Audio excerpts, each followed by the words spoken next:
नमस्कार मित्रों, मैं हूं राजदीप तोमर और आप देख रहे हैं टीवी 30 इंडिया। इस वक्त सबसे बड़ा जो मुद्दा है वो पश्चिम बंगाल से निकलकर आ रहा है, जहां पर एक देश की प्रतिष्ठित एजेंसी को हरिस किया जा रहा है, जो पूरे देश में मुद्दा बना हुआ है इस समय और चारों तरफ उसी की चर्चा है। जी हां, सीबीआई को जिस तरीके से अरेस्ट किया गया और उसके बाद जो चीजें निकल कर आ रही हैं, और साथ में ये भी देखने को मिल रहा है कि पश्चिम बंगाल सरकार स्वयं धरने पर बैठी है। तो उस पर चर्चा करने के लिए हमारे साथ मौजूद हैं कांग्रेस पार्टी के नेता चंद्रगुप्त विक्रमादित्य जी। सबसे पहले आपका स्वागत है टीवी 30 इंडिया पर।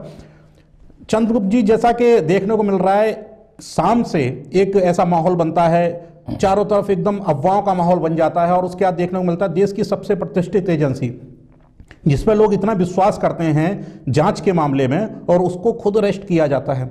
और अरेस्ट करने, खाली अरेस्ट करने तक सीमित नहीं रहता है, खुद एक उस प्रदेश की सूबे की मुखिया और उस जगह पहुंच जाती हैं जहां पे पुलिस कमिश्नर का आवास है, वहां पर पहुंच जाती हैं। तो इसको क्या है, ये पूरा मामला आपको किस नजरिए से देखते हैं?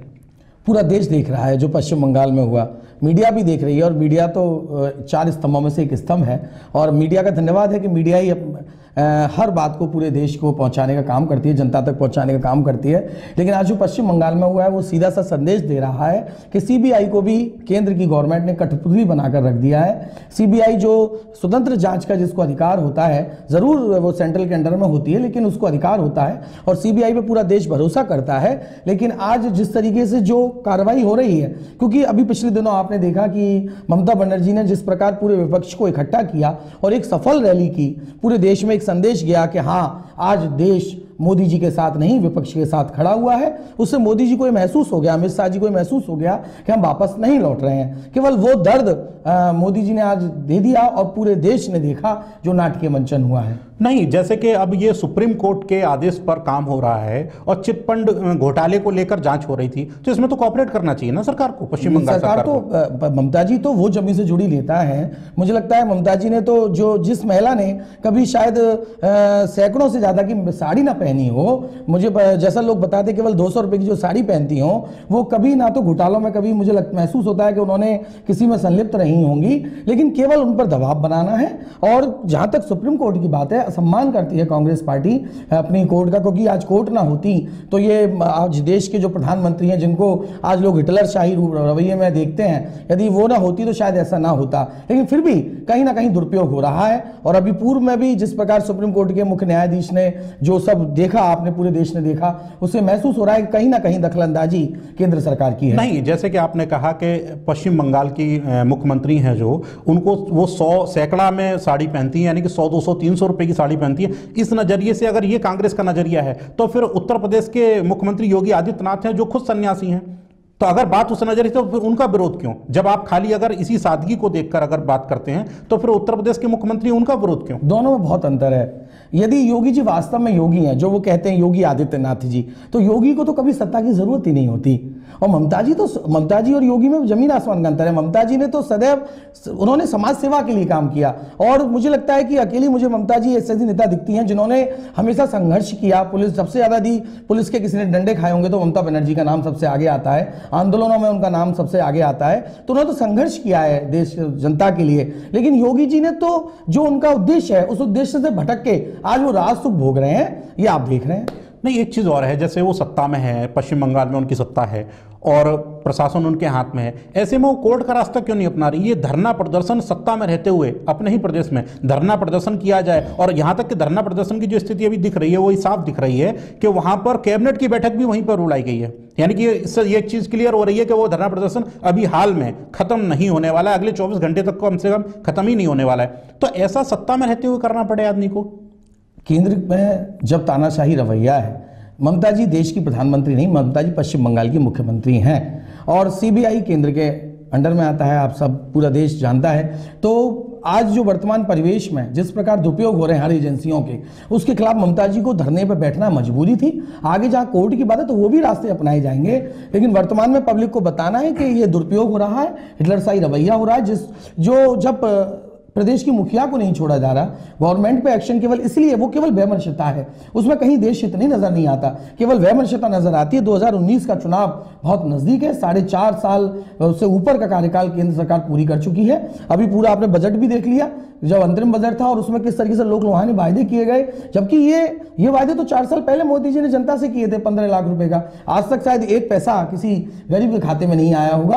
तमाम वायदे जिनको चुनावी जुमला राष्ट्रीय अध्यक्ष भाजपा कह रहे हैं और आज वो वायदे कर रहे हैं, ये क्या गारंटी है कि अगली गवर्नमेंट इनकी जब आएगी तो ये इसे चुनावी जुमला नहीं साबित करेंगे? नहीं, एक जिम्मेदारी होती है अपनी जनता के प्रति, जैसे मुख्यमंत्री की, वैसे आप आज जो है वहां पर बजट पेश होना था पश्चिम बंगाल में, वो बजट पेश तो हो रहा है, लेकिन क्या इस तरीके का कि यानी कि धरना प्रदर्शन वो आज जरूरी था? धरना प्रदर्शन करना, कोर्ट के माध्यम से भी इसका रास्ता निकाला जा सकता था बात करके। और ये तो आरोप तो पहले भी लगे हैं कांग्रेस पे भी लगे हैं सीबीआई के दुरुपयोग के, जब कांग्रेस सत्ता में हुआ करती थी। और इसी कांग्रेस ने सीबीआई को एक अच्छी संस्था करार दिया था, क्योंकि बहुत सारे मामले ऐसे वैसे भी देखने को मिलता है जब प्रदेश में जब कोई बड़े मामले हो जाते हैं और प्रदेश की सरकार उसको नहीं निष्पक्ष रूप से जांच कर पाती, तो हर व्यक्ति की मांग होती है कि सीबीआई को जांच दी जाए।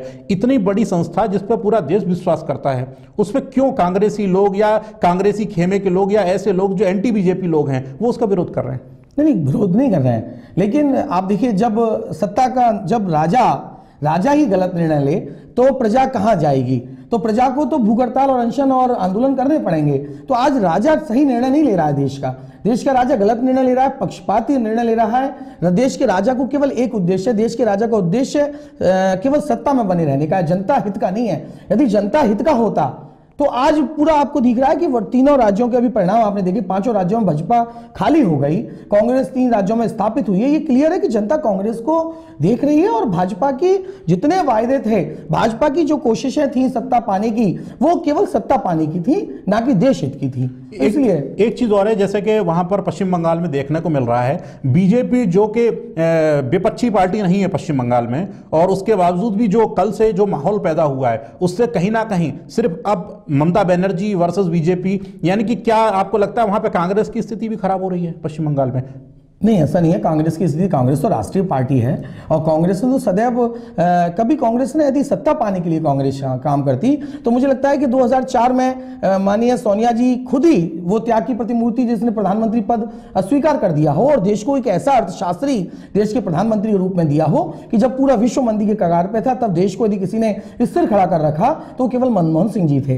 यदि सोनिया जी चाहती, कांग्रेस पार्टी गांधी परिवार जैसा आरोप लगाते हैं, तो राहुल जी 2009 में कौन रोकता था राहुल जी को? जब 22 सांसद उत्तर प्रदेश ने कांग्रेस को दिए तो कौन राहुल जी को देश की सत्ता पाने से रोक सकता प्रधानमंत्री पद से? लेकिन तब भी उन्होंने प्रधानमंत्री पद नहीं लिया क्योंकि उनको केवल सत्ता में नहीं रहना है। तो कांग्रेस तो सदैव चाहती कि समान विचारधारा के लोग एक साथ आए, जो देश हित के लिए काम कर रहे हैं वो कांग्रेस उनको लाइक करती है और कांग्रेस सदैव ही चाहती है। एक उत्तर प्रदेश की बात जो अभी हाल ही में जो है क्या कहते हैं कांग्रेस पार्टी ने घोषणा की कि पूर्वी उत्तर प्रदेश में एक प्रभारी बनाई गई प्रियंका गांधी जी, जो कि पार्टी में महासचिव भी बनाई गई। खैर पर्दे के पीछे से तो बहुत समय से काम कर रही थी पार्टी के लिए, लेकिन खुले तौर पर और बिल्कुल चुनाव से बिल्कुल नजदीक समय पे आकर ये घोषणा करना, आप इसके नजरिए से देखते हैं? क्योंकि आरोप तो बहुत सारे लोगों को लगते रहे, विरोधी जो आपके हैं वो सीधे तौर पर कहते हैं कि अब कांग्रेस के पास कुछ नहीं बचा है, ये आखिरी दाव है कांग्रेस का। जब कांग्रेस अपने आप को बिल्कुल खत्म होती नजर पा रही है तब उन्होंने जो है कि प्रियंका गांधी को लॉन्च किया है।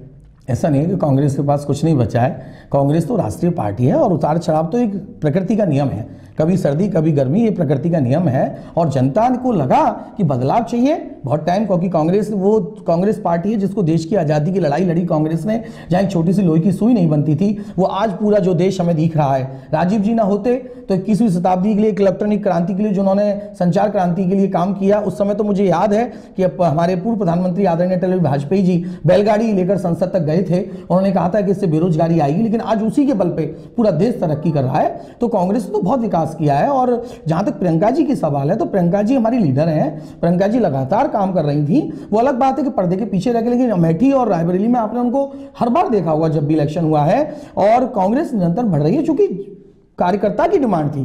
कार्यकर्ता चाहता था कि प्रियंका जी आए, और उत्तर प्रदेश को, चूंकि उत्तर प्रदेश से तो सदैव लगाव रहा है, राजीव जी हो, संजय जी हो। ये फैसला पहले भी लिया जा सकता था, क्योंकि कार्यकर्ताओं की डिमांड तो बहुत लंबे समय से थी। अभी बिल्कुल चुनाव के नजदीक क्यों? इसलिए आवश्यकता तो नहीं, उत्तर प्रदेश को मजबूत करना है। उत्तर प्रदेश में कांग्रेस ऐसा महसूस करती है, क्योंकि यहाँ जातिवाद की राजनीति इतनी हावी हो गई थी कि उसको यदि मिटाने के लिए इंदिरा की प्रतिमूर्ति, जो आज पूरी जनता भी कह रही है कि इंदिरा का रूप प्रियंका जी को देखने को मिलता है, तो आज उस जातिवाद को खत्म करने के लिए और उत्तर प्रदेश को वास्तव में उत्तम प्रदेश बनाने के लिए आज एक लीडर की जरूरत थी, और वो लीडर प्रियंका जी आ चुकी हैं। और निश्चय ही अब की बार 2019 ये भी बता देगा कि सर्वाधिक सांसद कांग्रेस के जीतेंगे। कहीं ना कहीं ऐसा लगता है कि कांग्रेस में जो संगठन का ढांचा है वो उत्तर प्रदेश में कमजोर था, कहीं उसी को मजबूती देने के लिए उतारा गया है। कांग्रेस का ढांचा तो सदैव, मैं आज भी, आप कहीं भी चले जाइए, किसी भी जिले में या शहर में चले जाइए, यदि आप क्वांटिटी गिनेंगे कि किसके मेंबर, नंबर ऑफ मेंबर, तो मुझे लगता है कांग्रेस के मेंबर सबसे ज्यादा मिलेंगे। वो क्योंकि मैंने पहले भी आपसे कहा कि जातिवाद और धर्मवाद, भाजपा ने, अन्य दलों ने जो जातिवाद का और धर्मवाद का जहर लोगों के मन में घोल दिया था, वो धीरे धीरे साफ हो रहा है।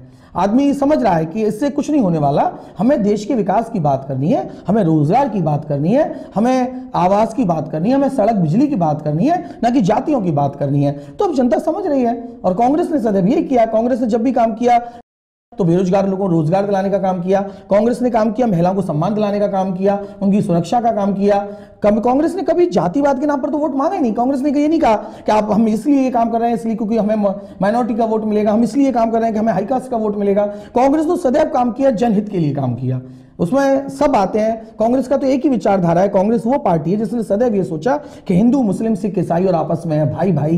कांग्रेस सदैव, क्योंकि कांग्रेस जानती है कि जब परिवार के चारों भाई इकट्ठे होकर रहेंगे तभी हम विश्व में अपने देश की साख को स्थापित कर पाएंगे। एक मूवी जो एक्सीडेंटल प्राइम मिनिस्टर है, जो अनुपम खेर जी जिसमें है, उस मूवी को लेकर जो कांग्रेस की छवि दिखाई गई है, क्या उस छवि को आप स्वीकारते हैं कि ये बिल्कुल सत्यता है जो उसमें दिखाई गई है, वो छवि बिल्कुल और बिल्कुल जो सच्चाई के पात्र हैं उनसे मेल खाती है? मुझे लगता है, मैं भी टीवी देखता हूँ, आप तो लोग इलेक्ट्रॉनिक मीडिया से हैं सब लोग, तो मुझे लगता है जब कोई कार्यक्रम आता है तो उसमें लिखा होता है बाहर कि ये सब काल्पनिक रचना है, इसका व्यक्तिगत और वास्तविकता में कोई सरोकार नहीं है। तो जो सब, चूंकि थिएटर है, पब्लिक को मनोरंजन चाहिए, पब्लिक को आनंद चाहिए, उसके लिए अनुपम जी या कोई डायरेक्टर कोई कुछ भी कर रहे हैं, लेकिन वास्तविकता में तो मुझे नहीं लगता। वास्तविकता तो देश ने देखी है। नहीं, एक चीज और है, वो जो मूवी बन रही है वो एक किताब पर बन रही है। वो किताब भी वो जो मीडिया एडवाइजर थे उनके, मनमोहन सिंह के समय के, तो अगर ऐसा कोई व्यक्ति एक किताब लिखता है, इतने जिम्मेदार पद पर रहा व्यक्ति, और उसके ऊपर मूवी बनती है, तो कहीं ना कहीं वो सच्चाई से करीब हो सकती है। ऐसा नहीं है, क्योंकि मैं सोचता हूं कि राजनीति में ना तो कोई बहुत टाइम, लाइफ टाइम तक दुश्मन होता है, ना लाइफ टाइम तक कोई दोस्त होता है। राजनीति में पृष्ठभूमियां बदलती रहती हैं, और उस समय वो एडवाइजर हो सकते थे, लेकिन उन्होंने क्या लिखा है मेरे को उस पूरी जानकारी नहीं है। लेकिन मुझे ये महसूस होता है कि कांग्रेस और गांधी परिवार, यदि नेहरू जी चाहते तो शाही विलासताएं भोग सकते थे। उनके पूरा प्रदेश जानता है कि जिस गेट से वो निकलते थे उस गेट पे गाड़ी लगी रहती थी। और लंदन, पेरिस जिसके कपड़े धुलने जाते हो, सिलने की तो बहुत दूर की बात है। तो वो व्यक्ति, यदि देश इतना होता भावना मन में, यदि वास्तव में भारत को आजाद कराने की भावना ना होती, तो वो शाही विलासताओं को छोड़ के जाते, क्योंकि उनको देश दिख रहा था। तो गांधी परिवार की वो परिपाटी चली आई है, और कांग्रेस पार्टी की वही सिद्धांत और आदर्श है कि केवल और केवल देश के हित के लिए काम करना। बाकी तो ये सब चल रहा है, हवाएं हैं, बदलती रहती हैं।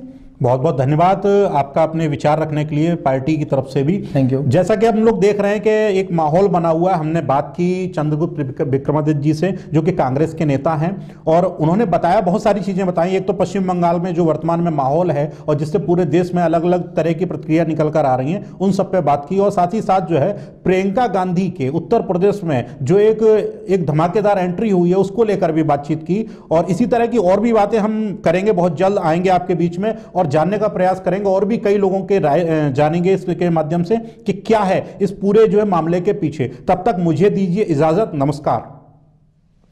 अपने आसपास की लेटेस्ट खबरों के लिए टीवी 30 इंडिया को सब्सक्राइब करें और बेल आइकन को प्रेस करें।